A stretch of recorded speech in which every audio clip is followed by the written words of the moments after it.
Arestado ang alkalde ng San Simon, Pampanga at 6 na iba pa dahil sa umunay panghuhut-hut.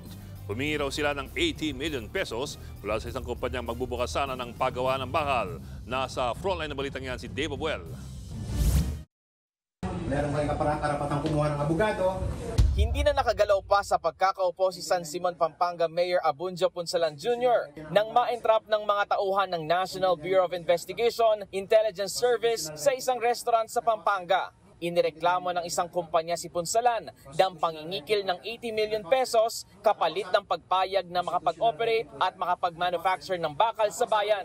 Nagpain ng kunwaring 30 million pesos sa mga operatiba, alinsunod sa napag-usapang paunang bayad.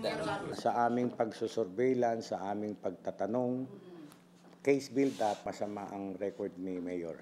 Sa mga ganyan na irregularities, mga paghihingi ng pera. Sa labas ng kainan, pinadapa naman ang mga kasamahan ni Punsalan at hinalughog ang kanilang mga sasakyan. Kabilang sa inaresto ang 5 security detail ni Punsalan at isang nagpakilalang doktor na sinasabing kasabwat. Agad silang dinala sa headquarters ng NBI sa Pasay kagabi bago ma-inquest. Mayor, good morning po. Hingi lang po sana kami ng reaction po.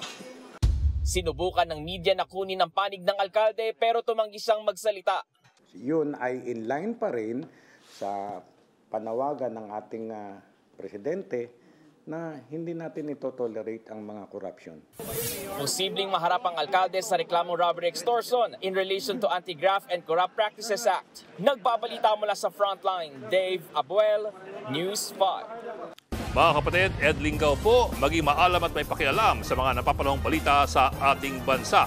Para sa mas malilimang pagtalakay at paghimay sa mga issue at headlines, mag-follow at mag-subscribe sa social media pages ng News 5.